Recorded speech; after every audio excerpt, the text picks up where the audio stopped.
자, 213쪽에 3번 보세요. 3번 행위제한. 자, 요것이 개발법에 나오는 개발행위 허가제입니다. 개발법에 나오는 개발행위 허가제예요.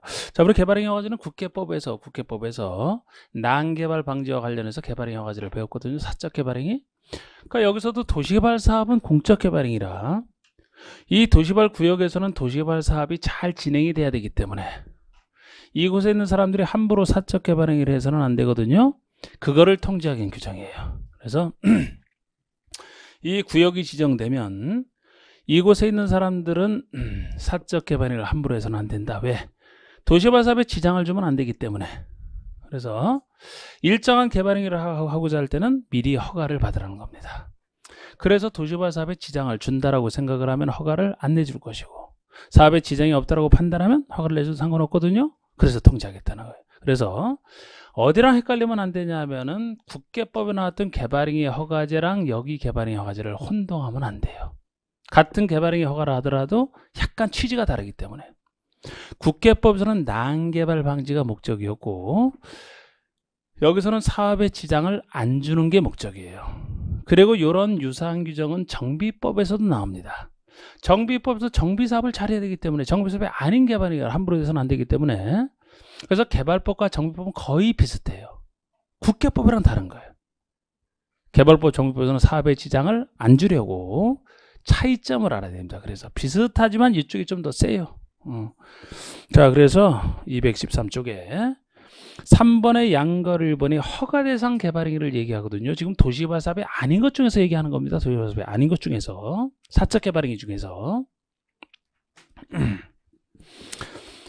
도시개발구역 지정에 대한 주민 등의 의견 청취를 위한 공고가 있는 지역, 구역 지정을 위한 주민의 의견 청취를 위한 공고만 있는 지역과 공고가 있는 지역 및 도시개발구역에서, 주로 도시개발구역 지정된 구역에서 통제 들어가는 겁니다. 이 도시개발구역에서 건축물의 건축 등 세 번째 줄 다음의 행위를 하려는 자는 특광시장으로서 허가를 받아야 된다. 요거는 도시개발 사업이 아닌 걸 전제로 하기 때문에 이제 별도로 허가권자를 정하고 있는데요. 특광시장으로서 허가를 받아야 된다. 이렇게 하고 있습니다. 변경할 때도 또한 같다. 그럼 박스가 허가 대상을 얘기하거든요. 요거를 통해서 지금 박스가 허가 대상이 나와 있고요. 한번 넘겨보실까요? 넘겨보시면은 양가로 2번은 제목을 임의사항으로 적어놨지만 허가 없이 할 수 있는 행위를 얘기합니다. 허가 없이 할 수 있는 행위를 얘기하거든요. 하여튼 양가로 1, 2번을 통해서 허가 대상이냐 아니냐 이런 것들을 이제 구별을 하셔야 되는데 어디랑 비교해서요? 국개법과 비교해서 허가 대상인지 아닌지를 따져야 된단 말이에요. 거기랑 헷갈리면 안 돼요. 취지라면은 아까 제가 사업에 지장을 안 주려고 그랬죠? 사업에 지장을 안 주려고 그거를 여기다 적어 두시고 취지를 사업에 지장을 주느냐 안 주느냐에 따라 판단하시면 됩니다. 허가 대상 여부를 따질 때. 자, 그 취지는 그렇게 국개법에서는 난개발 방지 여기는 사업에 지장을 안 주려고 그랬잖아. 그 취지에 따라서 이해를 하셔야 돼요. 그리고 제가 지금 여기서는 국개법이랑 차이 나는 것 위주로 해서 밑줄을 그어드릴 겁니다. 나머지는 똑같으니까. 자, 먼저 박스를 먼저 보시죠. 1번 박스를 보시면 동그라미 번에 건축물 건축 등 이렇게 하고 있는데 건축물의 건축 이렇게 돼 있어요. 그런데 건축물에는 가로 속에 가설 건축물 포함한다 이 얘기 있죠? 가설 건축물을 포함한다. 요거 밑줄 그어두시고 대수성과 용도 변경에 밑줄을 그어두세요. 그게 차이점입니다. 대수성과 용도 변경에 밑줄을 그어두시고 그 다음에 따로 밑줄을 그을 것은 넘겨보시고 동그라미 5번 토지 분할을 밑줄 그으시고 동그라미 5번을 밑줄 그으시고 6번에서는 옮기기 쉽지 아니한 물건 요걸 밑줄 그어두세요. 옮기기 쉽지 아니한 물건을 밑줄 그어두시고 7번은 중목의 벌채식재를 통째로 밑줄 그어놓으시고 지금 밑줄 친 부분이 차이점이에요. 국개법에는 없는 여기만 있는 차이점입니다. 나머지는 똑같아요. 국개법이랑. 자, 한번 보실까요? 다시 앞으로 오셔가지고 이걸 이해를 하시란 말이에요. 이해를 천천히 생각을 하시면서요. 자, 먼저 1번의 건축의 건축 등에서는 여러분 국개법에서는 건축물의 건축만 허가 대상이었어요. 막 새로 건물 짓는 걸 이걸 난개발로 보지 않았습니까? 함부로 건물을 지어서는 안 되기 때문에 거기서는 가설 건축물은 없었어요. 어차피 가설 건축물은 잠깐 쓰고 철거하는 게 가설이기 때문에 국계법에서는 통제할 만한 난개발로 안 봤다는 겁니다. 가설 건축물은 그대로 짓더라도 내버려두면 좀 있으면 그 사람이 스스로 철거를 해야 되거든요. 그러니까 통제할 필요 없다고 보는 거예요. 거기서는. 그런데 여기서는 사업에 지장을 주느냐 안 주느냐가 목적이기 때문에 만약에 곧 철거할 것이라도 가설 건축물을 지은 상태에서 만약에 철거하기 전에 사업을 시행한다면 미리 철거를 시켜야 되기 때문에 가설 건축물 철거할 때 철거 비용이 새로 생기겠죠? 그러면 비용이 늘어나는 것은 다 사업에 지장을 주는 것들 아닙니까? 그래서 여기서는 허가 대상이 되는 거예요. 가설 건축물 지을 때도 여기서는 허가를 받아야 돼요. 국계법에서는 허가 대상이 아니었단 말이에요. 만약에 국계법에서 허가 대상을 물으면서 가설 건축물 건축할 때 허가 틀리잖아. 그쪽에서는. 여기서는 허가 대상이고 차이점. 그리고 지금 그쪽에서는 건축물의 건축만이었단 말이에요. 그런데 여기는 대수선과 용도 변경도 들어가지 않습니까?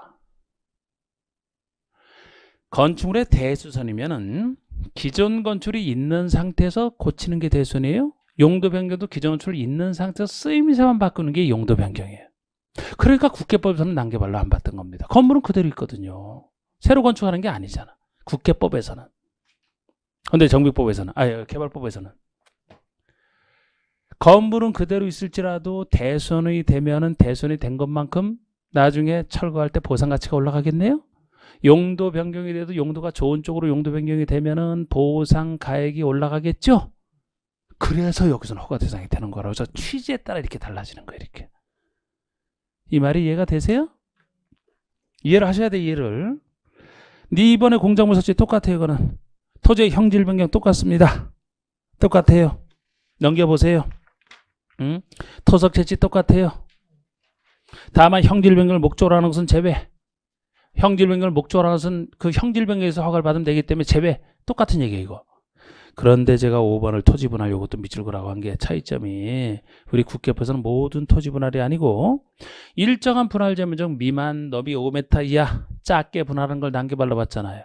그런데 여기는 그런 얘기 없죠?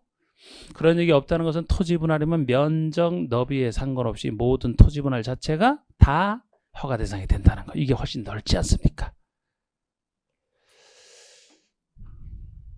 여러분 토지 분할은 아무리 여기서 넓게 되더라도 분할되는 순간에는 기존 소유자보다는 토지 소유자 수가 늘어나거든요. 소유자 수가 늘어나면 사업이 악화된다고 보는 거예요.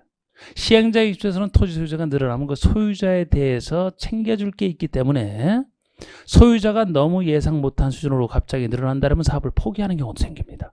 실제 포기한 적도 많았고요. 그래서 옛날에 이런 거 없던 시절에는. 그래서 지금은 토지 분할한다면 면적에 상관없이 토지 분할 자체를 허가를 받아야만 할 수가 있게 해놨어요. 에? 모든 토지 분할이. 그 다음에 물건 쌓아놓는 은행이도 옮기기 쉽지 아니한 물건을 1개월 이상 쌓아놓는 은행. 1개월은 국계법이랑 똑같습니다. 근데 지금 국계법은 뭐라고 했냐면은 옮기기 쉽다 아니다를 그쪽에서는 따지지 않았어요.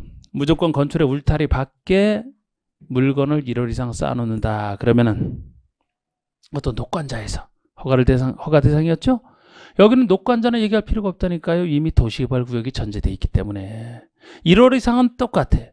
그런데 여기는 옮기기 쉽지 아니한 물건이 전제가 되어 있어요.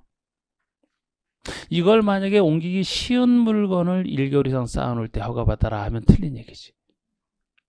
옮기기 쉽다는 얘기는 법적으로 옮기기 쉽다라는 표현이면 옮길 때 돈이 들어가지 않는다 그랬잖아요. 사업에 지장을 주지 않아 그러면. 그래서 허가 대상이 아닌 겁니다. 옮기기 쉽지 아니한 물건이래야 옮길 때 돈이 들어가고 돈이 들어가기 때문에 사업이 악화된다고 보는 거예요. 이게. 그래서 이건 전제가 그쪽에서는 국계법에서는 옮기기 쉽다 아니다를 따지지 않거든요. 물건을 오랫동안 쌓아놓는 것 자체가 자연의 경우를 해치기 때문에 여기는 사업에 지장을 주느냐 아니냐가 초점이기 때문에 그래요. 그리고 중목의 벌초식재 이건 통째로 아예 국계법에서는 허가 대상이 아니었죠. 이거는 거기서는 난개발 방지 때 나무를 심고 빼는 걸 난개발로 안 봤어요. 아예. 근데 여기는 사업에 지장을 주는 걸로 봅니다. 대나무와 나무 중목을 벌채 하나 식재하는 거. 예를 들어 여기 도시개발을 설계할 때 나무가 아주 울창하고 멋있는 곳이 있어서 이걸 보고 사람들이 들어오는 사람들이 많겠다 싶어서 그 좋은 산림은 남겨두고 산림이 없는 땅을 개발하기로 계획을 세워놨는데 이 남겨둬야 될 중목을 소유자가 함부로 베버린다면 도시개발 망가지지 않습니까? 중목 없는 땅에 개발하려고 했던 나무를 막 심어요. 심게 되면 또 그 나무에 대한 보상비가 엄청 들어간다 그랬죠? 보상 노리고 심는 경우가 의외로 많습니다. 의외가 아니고 대부분 다 보상 노리고 심는 거예요. 그래서 나무를 심고 베는 것도 다 사업에 지장을 주는 것들이에요. 이렇게 취지에 따라 달라지는 겁니다. 이런 취지는 개발법은 정비법이랑 비슷해요. 우리 개발행위 허가제는 크게 세 군데서 나온단 말이에요. 국계법이랑 개발법, 정비법에서. 근데 개발법, 정비법이 비슷하다는 거예요. 자, 이제 임의사항 볼까요? 자, 다음에 하나 해당하는 얘기는 허가를 받지 않고 할 수 있다. 허가 대상이 아닌 걸 얘기합니다. 허가 대상이 아닌 걸 얘기해요. 재해복구랑 응급조치. 이건 국회법은 똑같아요. 거기선 제가 일부 아직 안 했지만. 그런데 우리 동그라미 2번에서도 그쪽이랑 비슷합니다. 그런데 이거를 그쪽에서도 아직 세세하게 하진 않았는데 여기서 좀 그러네요.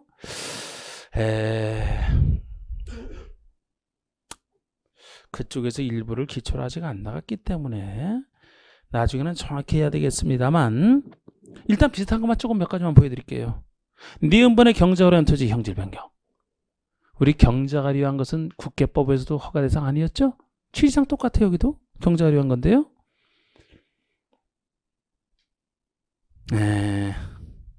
디귿번에 도시개발구역의 개발에 지장을 주지 않고 자연경관을 훼손하지 않는 범위 내에서의 토속의 채취.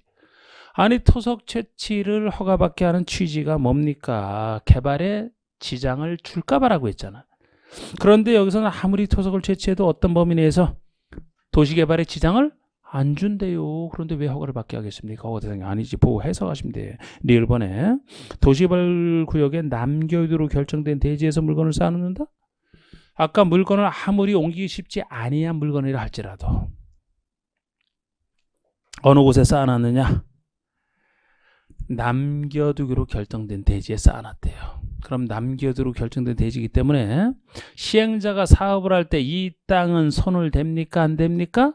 안 된다는 땅이에요. 도시개발구에서 모든 땅이 아니고 시행자가 손대지 않을 땅, 그대로 남겨두겠다는 땅이에요. 그러니까 여기 물건을 아무리 쌓아놔도 사업 시행에 지장을 주는 게 아니지 않습니까? 아니잖아요. 허가 대상이 아니지. 미음번 특히 관상종목의 임시식재. 근데 괄호 속에 경작지에서 임시식재는 제외. 요거까지 정확하게. 자,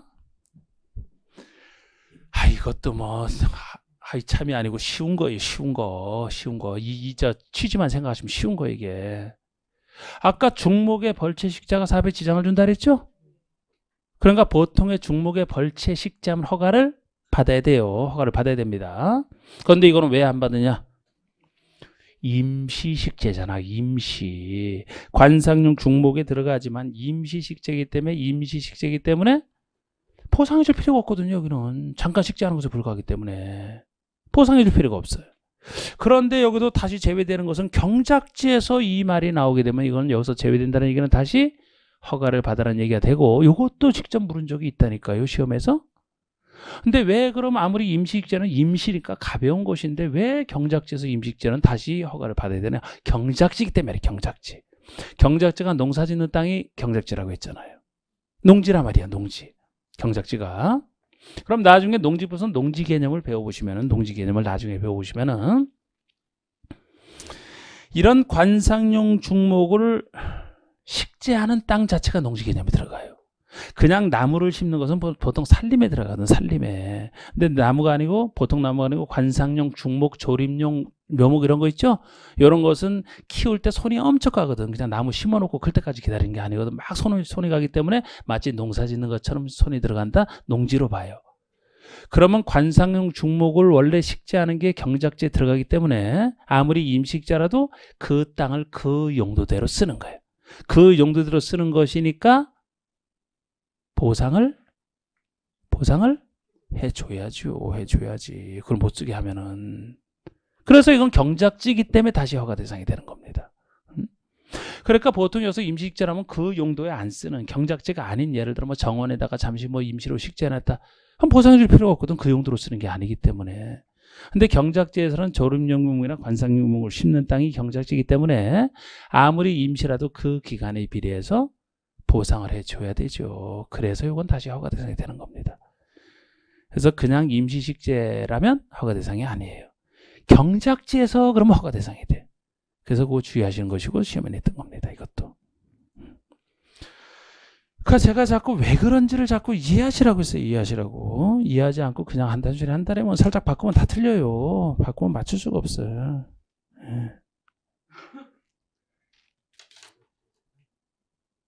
그 정도. 자, 이제 그 옆에 페이지 보시면 이제 구역의 해제사, 지금 이거 할 필요 없어요. 지금 할 필요 없고 넘겨보세요. 이제 개발 계획이 나옵니다. 이제 개발 계획이 나오고 있어요. 216부터. 자, 여러분. 지금 이제 요걸 하는데, 이제 구역 지정은 다 끝났고 요걸 하는데, 원칙은 개발 계획 수립하고 구역 지정하는 게 원칙이라고 했어요. 그런데 여기서는 어느 때 요거를 잘 보셔야 돼요. 요거를. 이게 예외적 현상이라. 원래는 계획 수립하고 구역을 지정하는 게 원칙적 순서지만 어느 곳은 구역부터 지정을 해서 땅을 지정해 놓고 나서 관련된 계획을 나중에 수립하는 게 예외적 경우인데 어느 때 할 수 있는지 요거를 여러 번 냈다는 거예요. 여러 번 냈다는 거예요. 이게. 근데 녹지 비도시 등이라고 해서 녹지 비도시가 아닌 것도 있습니다만 주로 녹지 비도시 이 느낌에서 보시면 돼요. 왜 그러냐면은 좀 아까 봤듯이 도시발 구역이 지정되면 도시발 사업을 잘해야 되기 때문에 아까 도시발 사업이 아닌 사적 개발행에서 통제 들어갔죠? 그 통제 들어가는 게 투기를 포함해서 사업에 지장을 주는 것들 다 막는 게 통제 장치입니다. 그게 목적이에요. 근데 어느 때 주로 이걸 통제를 했어요? 구역이 지정됐을 때 그 통제를 했단 말이야, 주로. 그러면 계획 단계에서는 그런 통제를 일반적으로 못하고 구체적으로 구역을 지정했을 때 투기 통제 포함한 아까 개발행 허가제가 작동이 됐거든요. 그러면 주로 어디에 도시개발을 할 때냐? 녹지나 비도시에서 하더라도 원칙은 이 순서라는 게 원칙입니다. 예외적으로 이렇게 할 수 있는 게 구역이 지정돼야지 투기 통제 장치가 발동이 된다니까. 구역이 지정돼야. 그런데 녹지나 비도시 같은 곳이면은 기존에 이미 개발됐던 주상공을 개발할 때보다는 녹지나 비도시를 개발할 때가 투기하는 사람들이 더 몰릴 수 있다고 보는 거예요. 기존의 주상공도 새로 도시개발할 수는 있어요. 그 대신 이미 가격이 오른 게 있기 때문에 올라야 더 많이 얼마 안 올라 상대적으로. 그런데 녹지나 비도시는 가격이 낮은데 도시개발을 한다면 확 오를 거 아닙니까? 투기하는 사람들은 녹지 비도시에 도시개발할 때가 더 많이 생길 수 있기 때문에 이런 곳에 지정을 할 때는 특히 투기를 막을 필요가 강하다라고 판단이 돼요. 원칙은 이렇게 해야 되지만 투기를 막을 필요가 강하다고 판단되면은 기습적으로 구역부터 지정을 해놔야 아까 개발행위 허가 각종 투기랑 관련된 거 포함한 통제 들어갈 수가 있고 기습적으로 구역을 지정해서 투기 통제 장치를 발동한 이후에 개발계획은 천천히 수립하게 되는 투기 방지에 효과적이죠. 그렇게 생각하시면 돼요. 그렇게. 이거는 이제 먼저 구역을 지정할지는 이제 지정권자 마음이죠.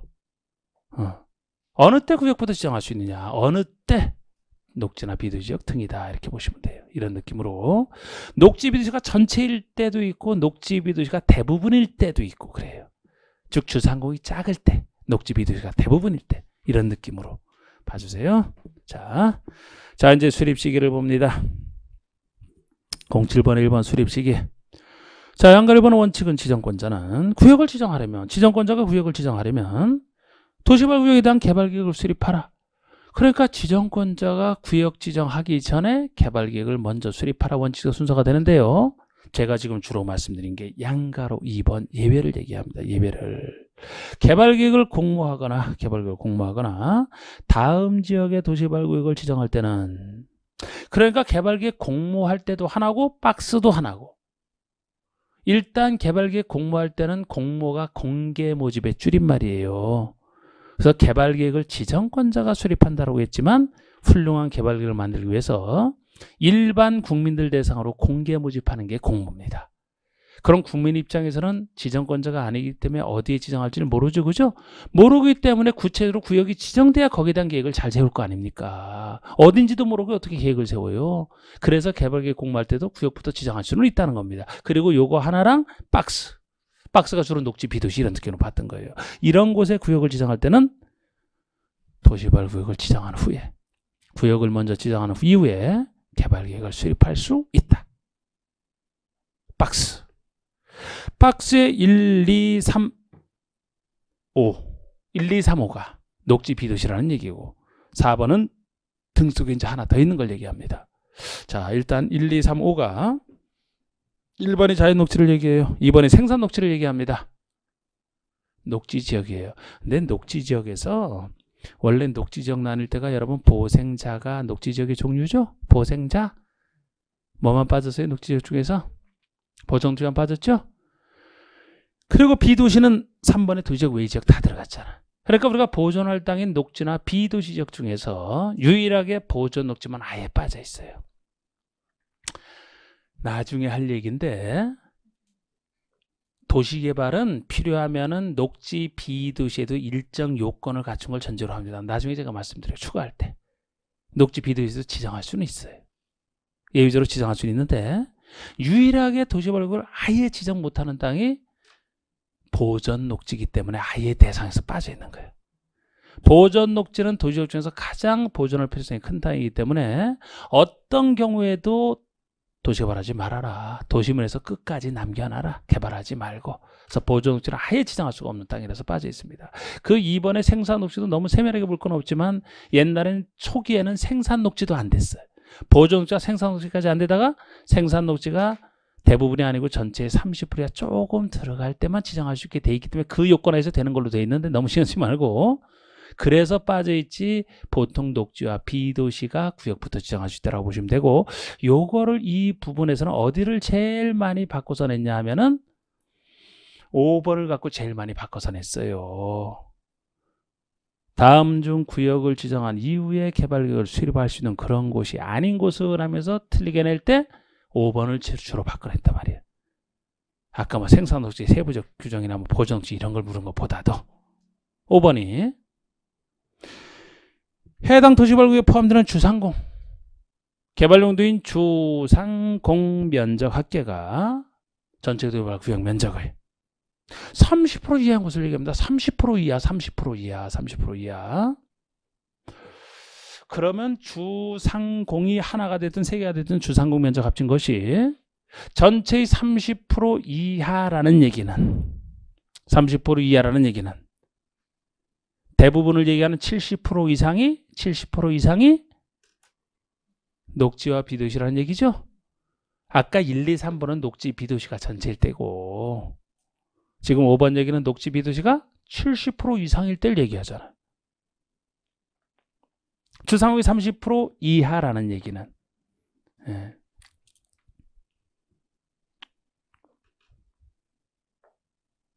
대부분의 녹지 비도시를 얘기합니다.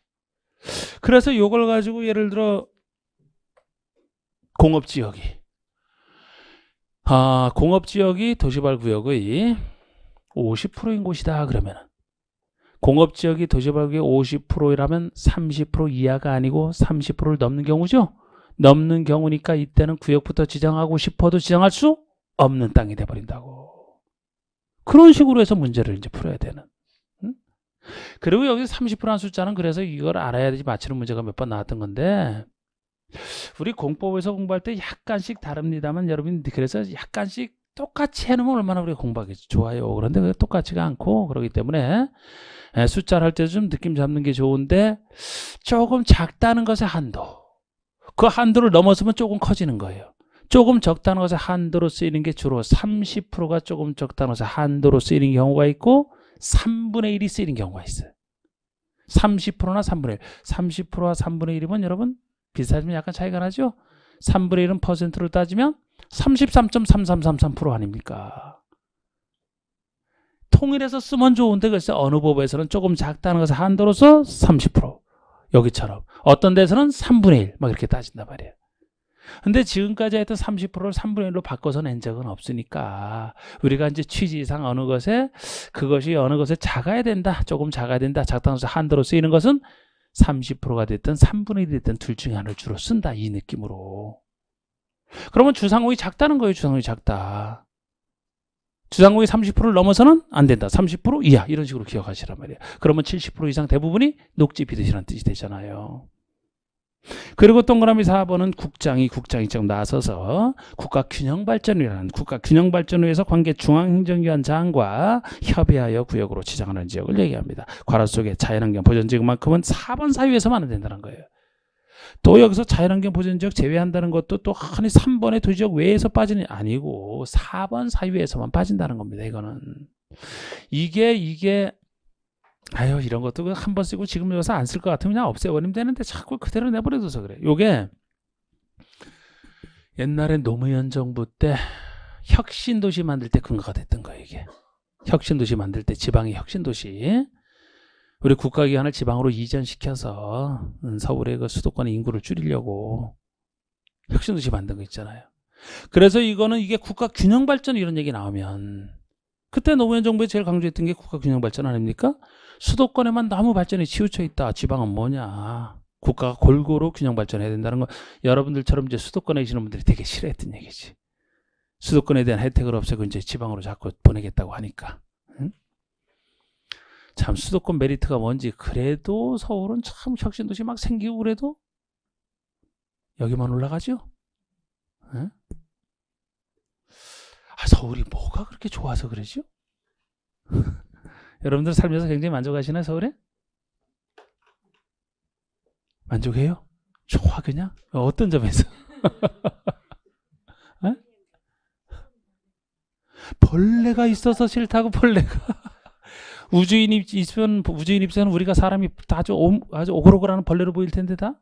어차피 상대적 개념인데 아이고 저는 벌레 보면 참 귀엽던데 농담 아니고 귀여운 아주 특이하게 생겼잖아 벌레들이 나름대로 개성있게 에? 옛날에 그 깻망아지라고 이 뭉퉁뭉퉁한 이런 거 있어. 그거는 좀 징그럽고 다른 벌레들은 보면 참 이쁜 것들도 많아. 벌레가 싫었어. 제 친구 중에서는 그 두꺼비를 아주 좋아하는 친구도 있었는데 그 두꺼비는 약간 그 독이 있어요. 살갗에. 그래서 그 함부로 그 뱀이 안 잡아먹잖아. 독이 있어갖고. 그런데 이 두꺼비를 갖고 손에 올려놓고 막 쓰다듬어 가면서 막 야생 두꺼비를 가지고. 에? 그렇게 귀엽대 그거 보면은 두꺼비가. 그래서 아주 연구를 합니다. 그냥 두꺼비를 보고 두꺼비가 어스렁어스렁 가다가 앞에 파리 가면 그냥 혀가 쫙 나면서 순식간에 낚아채거든요. 그 빠른 모습이 얼마나 영특해 보이고. 저는 좀 그렇던데. 비가 오면은 그 두꺼비 잘 나와요. 절에서 생활할 때 보면.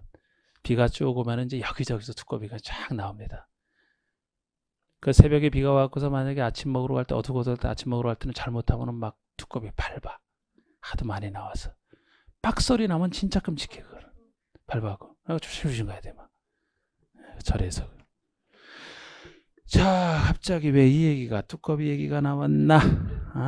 서울이 그렇게 좋냐 하면서 그런 얘기 했었죠?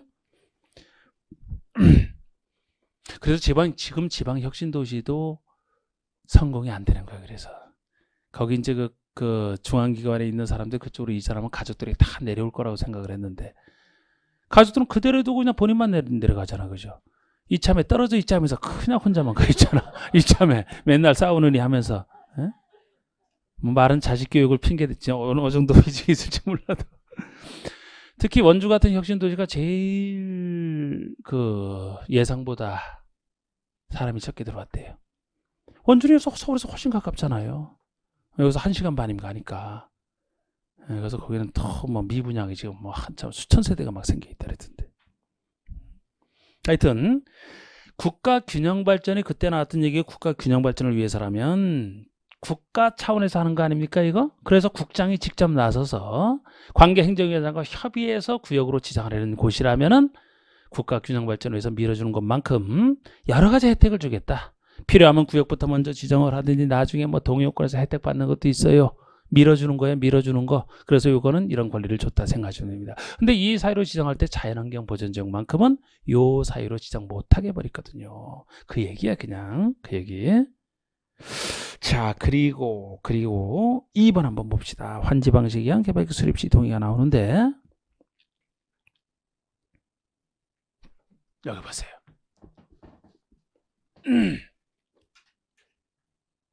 지금 개발계획은 행정계획이란 말이에요. 행정계획.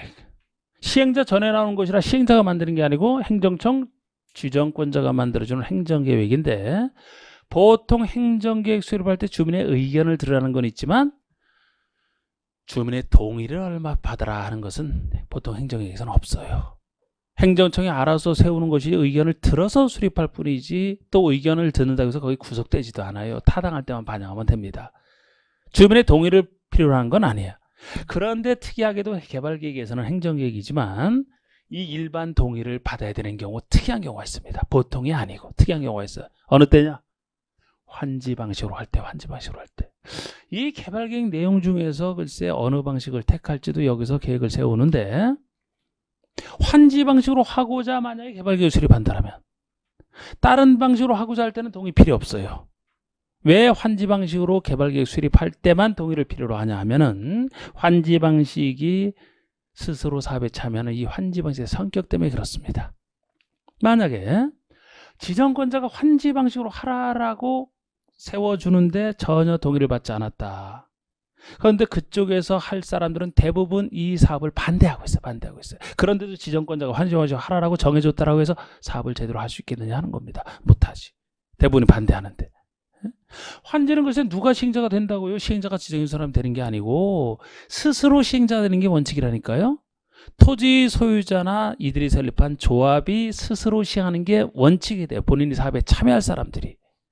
근데 그 사람들이 대부분 반대한다면 행정청이 지정을 해줘도 못하지 않습니까? 그런 걸 예방하고자 환지 방식으로 한다면 일정 동의를 받으라는 거예요. 대부분의 동의를 받아놓게 되면 이 일반 동의입니다. 이 정도 동의를 받게 되면 나중에 변화가 생길 수는 있지만 그렇지 않을 때보다는 훨씬 사업이 제대로 진행될 가능성이 커지죠. 그래서 이때는 이 수보다도 어느 쪽으로 주로 바꾸느냐? 예를 들어 수용 사용 방식으로 하고자 개발계획 수립할 때 개발계획에 대해서 일정 동의를 받아라 하는 말 자체가 틀리는 거예요. 환지 방식으로 하고자 수립할 때 동의를 받는 겁니다. 일반 동의를. 그런데 지금 이 취지가 당사자가 스스로 시행하는 게 환지 방식의 성격 때문이라고 했죠. 근데 환지 방식으로 사업을 하라고 하면서 만약에 예외적으로 당사자에게 지정 안 해주고 다른 사람 시키는 경우가 있어요. 환지 방식이지만 당사자가 시행자가 되는 게 아니고 국가나 지자체가 직접 시행을 한다고 생각을 해봐요. 행정적이 직접 시행을 한다면 동의는 필요하겠어요? 필요하지 않겠어요? 필요 없죠. 당사자가 스스로 할 때 대비해서 하는 것이지. 아무리 환지 방식이지만 국가 지자체가 스스로 시행을 한다 그러면 국가 지자체가 그냥 시행하면 되죠. 이 사람들 동의 필요 없죠? 그거까지 합니다. 그거까지. 자, 2번 1번 보세요. 2번 1번. 지정권자는 환지 방식의 도시발 사업에 대한 개발계획 수립하려면 지금 개발계획 수립할 때 동의잖아요. 근데 여러분 여기서 밑줄을 그은다면 어디에 그어야 될 것 같아요? 밑줄을 긋고 싶다라면은 환지 방식의 밑줄을 그어야 돼요. 환지 방식을 다른 방식으로 바꾸는 순간에 틀리기 때문에 여기 나오는 숫자가 중요한 숫자가 아니고 어느 방식으로 할 때가 중요한 거라니까요. 환지 방식의 밑줄을 그어두세요. 환지 방식에. 이 방식으로 사업계획을 개발계획을 수립하려면 이때 토지 면적 3분의 2 이상에 해당하는 소유자 총수 2분의 3 동의. 이건 일반 동의잖아요. 보통 동의를 받아야 된다는 겁니다. 다만 이때도 양가로 2번 보세요. 양가로 2번. 지정권자는 도시개발 사업을 환지 방식으로 시행하려고 개발계획 수립안을 변경할 때 도시개발 사업의 시행자가 국가지자체라면 비록 환지 방식이지만 시행자가 보통 사람이 아니고 국가지자체라면 토지 소유자의 동의를 받을 필요가 없다. 이게 핵심 내용이에요.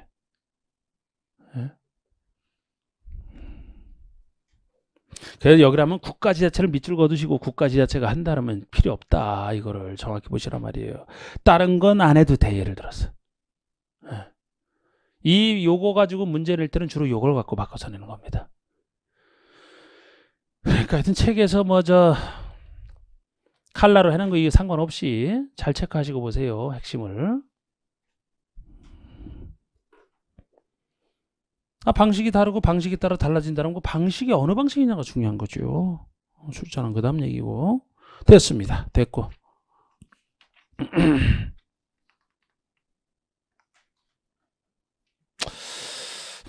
넘겨보세요. 218쪽에 개발계획 내용 간단하게 봅시다. 4번의 개발계획 내용. 개발계획은 다음 사항에 포함되어야 된다. 그래서 다음 사항에 포함되어야 된다. 그래서 박스에 쭉 나와 있어요. 이걸 어떻게 일일이 다 보겠어요. 그런데 도시발 사업에 대한 개발계획 내용이 개발 사업에 대한 전체적인 내용을 담고 있기 때문에, 예를 들어 동그라미 1번 구역의 명칭, 위치, 면적. 구역의 명칭은 어떻게 하고 위치, 면적. 여기에 터잡아서 이제 구역을 구체적으로 지정 들어가는 거라고. 여기서 계획을 세워놓으면. 그리고 2번의 도시발구역의 지정 목적. 왜 개발하는지, 지정 목적이 무엇인지, 산업용, 주거용, 어느 신도시로 개발할 것인지, 시행기간, 얼마 동안 사업을 시행할 것인지, 시행기간. 4번의 시행자, 시행자에 관련된 사항 있으면 5번의 시행 방식, 어느 방식을 택할지, 인구 수용 계획 등등 이런 것들이 들어갑니다. 그 중에 일부는 나중에 포함시켜주는 건 나중에 제가 해드리면 되고, 일단 기본만 잡으세요. 기본에서는. 자, 됐고요. 그럼 요것도 됐고, 일단 기본 틀만 잡는 거예요. 넘겨보세요. 그러면 이제 시행자 파트 들어갑니다. 시행자 파트에. 자, 우리 시행자 파트에서도 아까 제가 얘기한 대로 원래는 12사람 중에서 지정을 하는데, 예외적으로 환지 방식에서만큼은 또 다른 원칙이 존재해요. 12사람 중에 지정하는 게 아니고, 환지 방식에서는 성격상 토지 수준화 조합을 시행자로 지정하는 것이 또 다른 원칙이다. 일단 그 정도 선에서. 그러면 01번의 1번이 보통의 원칙입니다. 도시개발 사업의 시행자는 다음의 자 중에서 지정권자가 지정한다. 아무나 지정해서는 안 되고, 다음에 박스에 해당하는 자 중에서 지정권자가 지정을 해준 그게 시행자가 된다는 거예요. 원칙적으로 그렇습니다. 근데 여기에 대해서 2번이 따로 존재하는 것이지. 환지 방식에서만. 하여튼 원칙을 보시면 이때 12사람 중에서인데, 이렇게 조그만 글씨가 다닥다닥 있네요. 자, 세밀하게 봐야 될 것 같아요. 대충 보면 될 것 같아요. 여러분들 판단 어때요? 대충. 대충 보세요. 단지 공공과 민간을 구별할 필요가 있어서 다른 데 써먹기 위해서 공공과 민간 시행자가 누군지를 여기서 구별할 겁니다. 동그라미 1번, 2번, 3번, 4번 묶고 1, 2, 3, 4번이 공공시행자예요. 법에서 항상 믿어주는 공사 이상을 얘기합니다. 1, 2, 3, 4번.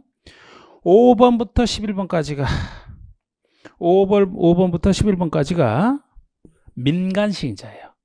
법에서 못 믿는 민간시행자라면 5번부터 11번을 얘기합니다. 12번은 반반이에요. 공공이 될 수도 있고 민간이 될 수도 있어요. 그건 좀 이따 제가 말씀드리겠습니다. 자, 일단 1번 국가지자체, 행정청 당연히 시행자가 될 자격이 있고요. 2번에 다음에 공공기관에서 각종 공사가 나와요. 각종 공사. 3번에 정부 출연기관으로 해서 공사랑은 좀 다르고, 정부에서 일정한 돈을 출연했다는 게 돈을 출연한 거. 정부에서 일정한 돈을 출연해서 만든 기관을 얘기하죠. 기업벌의 한국철도시설공단과 그 다음에 니은번에 제주국제자유도시개발센터가 있어요. 한국철도시설공단은 이제 역세권 개발할 때만 이거 하는 것이고, 제주국제자유도시개발센터는 제주도에서 개발사업 할 때만 이제 해당이 되는 건데, 이렇게 국한되어 있지만 이게 정부 출연기관입니다. 그리고 4번에 지방공사.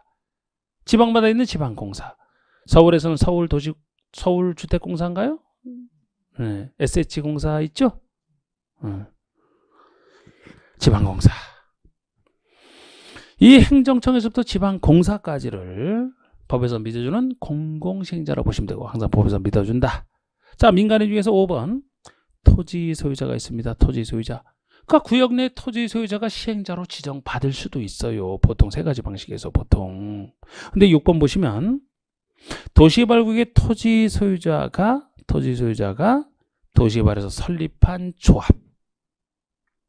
토지 소유자가 직접 하는 게 아니고 도시발 조합을 얘기해요. 그런데 이 조합에는 괄호 속에 도시발 사업의 전부를 환지 방식으로 시행하는 경우만 해당한다. 요거는 한번 체크를 해두시고, 조합도 민간인이지만 전부 환지 방식으로 할 때만 해당이 된대요. 그럼 다른 사람들은 세 가지 방식에서 기본적으로 된다는 얘기인데, 조합만큼은 전부 환지 방식. 여러분, 전부 환지 방식이 이걸 얘기합니다. 환지 방식. 그냥 일부 환지라면 혼용이 되거든요. 혼용이 섞어 쓰는 것이 일부 수용, 일부 혼용을 얘기하거든. 일부 수용, 일부 환지를 얘기하는 게 혼용이거든요. 그래서 그냥 전부 환지라면 그냥 환지 방식으로 생각하시면 돼요. 그러면 수많은 사람 중에서 도시발 조합만큼은 항상 도시발 조합이 나왔다면 어느 방식에서만 시행자가 된다고요?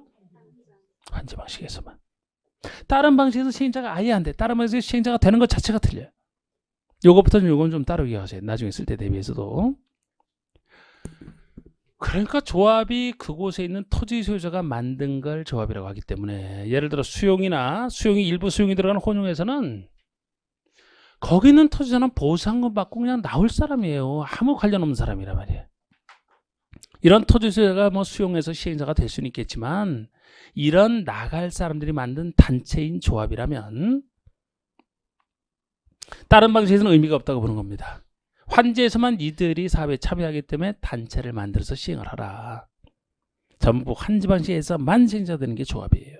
다른 데는 아예 시행자가 못 된다는 거 좀 참고해 두시고, 그 다음에 7번 같은 경우가 수도권 정비기에 따른 과밀억제 권역에서 수도권 외의 지역으로 이전하는 법인 중 일정 다음 요건에 해당하는 법인. 다음 요건은 안 봐도 돼. 이런 요건 보다가는 뭐 공법 못합니다. 못해. 이것도 아직 낸 적은 없지만 굳이 한다라면은 바꿀 수는 있어요. 아유, 그런데 난 별로 이런 거 신경 쓰기 싫어하는데, 과밀억제 권역이 신경 쓰기 싫어한다면서 또 설명 들어가고 있네. 많이 궁금해요, 여러분?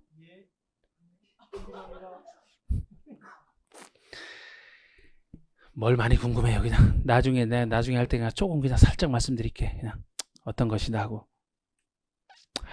더 궁금하다고 맨 앞에 계신 분이 또 바로 수도권이 서울, 경기, 인천인데, 여기서 권역제가 3대 권역제가 있어요. 수도권 중에서만 있는 얘기야 이게. 과밀억제 권역이 수도권의 3대 권역 중에서는 제일 인구 많고 개발이 많이 된 데를 과밀억제 권역이라 그래. 인구 과밀이 너무 많이 돼 있어서 이 과밀 현상을 억제할 권역이라는 얘기죠. 여러분들이 살고 있는 여기는 대부분 과밀억제 권역이에요. 예? 과밀억제 권역이랑 뭐 성장 관리 권역이랑 자연 보전 권역 이렇게 나눠지는데, 웬만한 인구 많은 수도권은 다 과밀억제 권역으로 보시면 돼요. 그럼 이 과밀억제 권역에서 수도권 외의 지방으로 이전하는 법이란 말이에요. 수도권의 과밀억제 권역의 인구 과밀 현상을 억제하려고 나온 제도예요. 그러니까 이곳에 있는 법인이 있는데 이곳이 지방으로, 수도권 내에서도 아니고 수도권 외의 지방으로 내려가는 것을 장려하기 위해서, 내려간다 그러면은 시행자가 될 수 있는 자격을 주겠다는 거예요. 시행자가 될 수 있는 자격 자체가 좀 혜택이죠. 그럼 이걸 굳이 바꾼다면 어떻게 해? 수도권 외의 지역에서 수도권으로 이전한 법인 중 그럼 틀리겠죠? 지방으로 내려가는 걸 장려한단 말이에요. 이게 이 규정에 따라 그 아산의 그 탕정 쪽에 그 삼성 그 LCD 단지인가요? 그쪽으로 간 게? 그러면서 아산이 훨씬 커졌잖아요. 거기서 그 산업단지 용도로 도시개발할 때 그쪽에서 직접 삼성이 직접 시행자가 될 수 있는 자격 받을 수 있는 거죠. 여기 과밀억제 권역 수원에 있다가 그쪽으로 내려갔으니까 이 규정에 따라서 예를 들어 8번에 이렇게까지도 할 필요 없는데 8번에 주택법에 따라 등록한 자 중에 다음에 해당하는 자. 여러분 주택법에 따라 등록한 자를 주택법에서는 등록사업자라고 해요. 주택법에서는 민간인 중에서 이제 등록한 사람을 등록사업자, 민간 출신을 얘기합니다. 그래서 등록한 자 그러면 민간인. 그 중에서 일정 요건 갖춘 자, 시행자가 될 수 있는 요건 갖춘 자예요. 요건 세밀하게 볼 필요는 없어요. 이런 거 볼 필요 없다는데 나오면 어떡합니까? 이런 생각 들어요, 여러분? 안 들어요? 그래, 그렇게 쿨하게 그렇게 공부하시면 돼. 자꾸 없는 걱정 하지 말고. 나오면 그냥 찍으면 돼요. 찍으면 돼. 틀리면 어때? 뭐. 지금까지 나온 적 한 번도 없어, 그런데. 한 번도 없는 걸 왜 합니까? 9번에 건설사업 기본법에 따른 토목공사업이나 토목건축공사업 등의 면허를 받는 등 일정한 자, 건설사업 기본법에 따라서 토목공사업이나 토목건축공사업의 면허를 받은 자를 그쪽 법에서는 건설업자라고 해요. 그러니까 일정한 건설업자로서 일정 다음 요건에 해당되면은 시행자가 될 수 있습니다. 어쨌든 민간인 아닙니까? 다 민간인. 10번은 부동산 개발업 관리 육성에 관한 법률에 따라 부동산 개발업법에 따라 등록한 부동산 개발업자로서 영위자한 요건 소개도 안 해놨네. 잘했어요 이거는. 여러분 부동산 개발업자면 여러분들도 바로 개발업자가 될 수 있어요. 민간인입니다. 그쪽 법에 따라 등록한 자. 11번이 바로 자기관리 부동산 투자회사 또는 위탁관리 부동산 투자회사로서 영위자한 요건에 해당하는 자 부동산 투자회사를 얘기해요. 부동산 투자회사, 회사도 민간인이죠? 이런 사람 다 민간인이란 말이에요. 그런데 12번은 보시면 1번부터 11번에 해당하는 자 6에 따른 조합은 제외. 즉 앞에 있는 자, 위에 있는 자 중에서 조합만 제외하고 조합을 제외한 위에 있는 자가 도시개발을 위해서 도시개발 사업을 시행할 목적으로 출자에 참여하여 설립한 법인으로서 다음 요건. 이게 출자법인이라고 얘기하는 거예요. 출자법인. 그러니까 조합은 돈이 있어도 이런 출자 못하게 돼 있고 조합을 제외한 자 중에서 공공이든 민간이든 위에 해당하는 자가 한 명이든 둘이든 상관없어요. 도시개발 사업 하려고 출자하여 만든 법인이 이게 출자법인이라고 하는 거예요. 근데 이 출자법인은 제가 공공이 될 수도 있고 민간이 될 수도 있다 그랬죠? 위에 해당하는 자 중에서 공공에 해당하는 자가 50%를 초과해 출자했다 이 말이 들어가 있으면 공공시행자라고 보시면 되고 출자법인은 민간이 50% 이상 출자했다 그러면 민간으로 취급하는 거예요. 이거는 출자법인은 위에 사람들이 공공이든 민간이든 출자할 수 있잖아요. 그래서 누가 더 많이 출자했는지에 따라서 성격이 달라진다고 이거는. 그래서 출자법인은 만약에 공공에 해당하는 자가 어느 한 사람이라도 50%를 초과했다 그 말이 붙으면 공공으로, 그렇지 않은 건 다 민간으로 보시면 돼요. 그래서 공과 민간을 구별하시고 여기서 공과 민간을 구별하셨다면 이제 나중에 이제 공공 민간 할 때 막 쭉 쓸 필요 없이 아까 우리 얘기했듯이 뭐 민간 공공 이렇게 얘기하면 됩니다. 그런데 2번 보시면 전부를 환지 방식으로 시행하는 경우라고 해서 아까랑 달리 아까 1번에 대한 예외로서 또 다른 원칙이 존재하는데 전부 환지 방식으로 할 때만 따로 적용되는 예외예요. 원칙 다시 1번에 도시발구역의 전부를 환지 방식으로 할 때는 12사람 중에서 다음에 정해서 지정하는 게 아니고 당사자인 토지 소유자나 조합을 시행자로 지정한다잖아. 한다. 그럼 다른 일이 없으면 토지 소유나 조합을 환지에서는 시행자로 지정해 주라는 겁니다. 그런데 여기도 예외는 존재해요. 예외로서 환지 방식이지만 양가로 2번의 예외로서 지자체 등을 지정할 수 있는 환지 방식이지만 당사자를 안 시키고 지자체 등을 지정해서 예외적 규정이 3개가 존재하는데 이거 포함해서 시행자 변경 사유까지는 3, 4월 강의할 때 제가 이거 말씀드릴게요. 이거는 지금은 여기서는 원래는 12사람 중에서 지정을 해주고 환지 방식에서는 당사자를 시행자로 지정하는 게 원칙이고 예외적으로 다른 사람이 될 수 있다. 이렇게 틀만 일단 잡아두시고 지금 여기서 뭐 세세한 숫자를 제공할 건 아니라고 봐서 이렇게 일단 얘기를 합니다. 그래서 여기서 몇 번 나온 것은 이제 3, 4월에 가서 할 때나 이제 다루는 내용이에요. 그거는. 자, 일단 이 시행자의 원칙적 얘기까지 했습니다. 자, 여기까지 보시고 10분 쉬시고.